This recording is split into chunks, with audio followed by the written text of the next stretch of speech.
A quick Google tells us that tics and Tourette syndrome are involuntary. Well, Google isn't lying.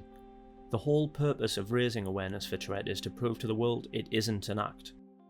Too many people think tics are put on for show, or could simply be stopped if we wanted to. But it has me thinking. There are occasions when I have prevented tics when I needed to the most. On a driving test, during an interview, on a first date.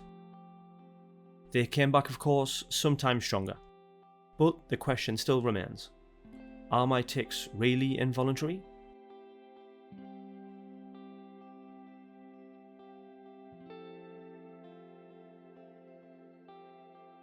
Done without will or conscious control. So my experience is this. I feel an uncomfortable urge to do something. I know what that thing is because my brain tells me. It could be to wiggle my fingers, it could be to nod my head. It's not a voice in my head telling me to do it, it's just a feeling. For those watching that do not have Tourette or another tic disorder, the closest experience I can compare it to is an itch. The brain just knows what part of the body the itch is feeling, and we scratch it. Now for me, this is how I describe tics to people. I have an itch that I need to scratch. But the itch isn't a tickly feeling on the surface, it feels more like a fuzzy feeling. A static in the fingers that I need to wiggle, a build-up of pressure in my forehead when I need to raise my eyebrows or nod my head. It doesn't quite feel like an itch, but the process feels the same.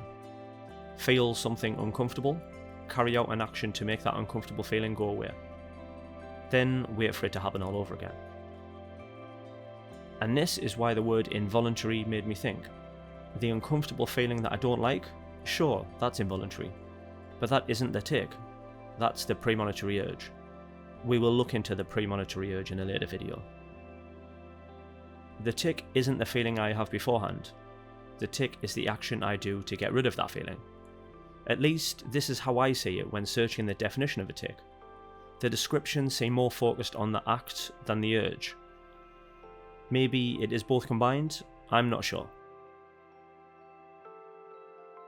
Now, I want to ask you, whether you have Tourette or not. Is an itch involuntary? Sure, but is the scratch? Can I call something involuntary if I have the option not to do it, even if it means the outcome is extremely uncomfortable? I can refrain from scratching, but why would I want to? It makes my life much easier to scratch it, even if it is a conscious act. The same with tics. Yes, the pressure builds until it's unbearable, but can I really call it involuntary? If I want to stay outside and it storms, I'm gonna go inside. Was I forced to? No.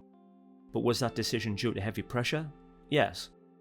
I didn't subconsciously go inside, but the promised outcomes didn't really give me a choice. If my alarm rings and it's far from my bed, there's nothing I want to do less in that moment than get out of bed. But what's the alternative? Hear it ring out for hours on end? It's a choice, but not really. That's my answer to the question, are my tics voluntary or involuntary? It's a choice, but not really. Then again, I have talked with people in the Tourette community, and they say they don't feel a premonitory urge at all. That urge that we compare to an itch, the weird feeling before carrying out the tic. So if they don't feel that weird feeling at all, and a tic just happens, then those tics are for sure involuntary, right? And that's a great point. I for sure have tics that just occur without warning or a weird feeling beforehand. I have had family that acknowledge a tic and I didn't even know I carried it out. I have filmed myself to test a new camera and thought, did I really do all those tics? After thinking I did well to hold them in whilst filming. Again, going back to the itch. We 100% have itches that we didn't acknowledge, and our subconscious scratched them away. Try it for yourself. If you record yourself doing absolutely anything, you will notice little movements and actions that you never even realised you carried out. They are on a spectrum, and we really only notice the not so subtle actions. How would you describe tics? Voluntary or involuntary? Does it depend on the tic? It's an interesting question, and personally, I don't really know the answer.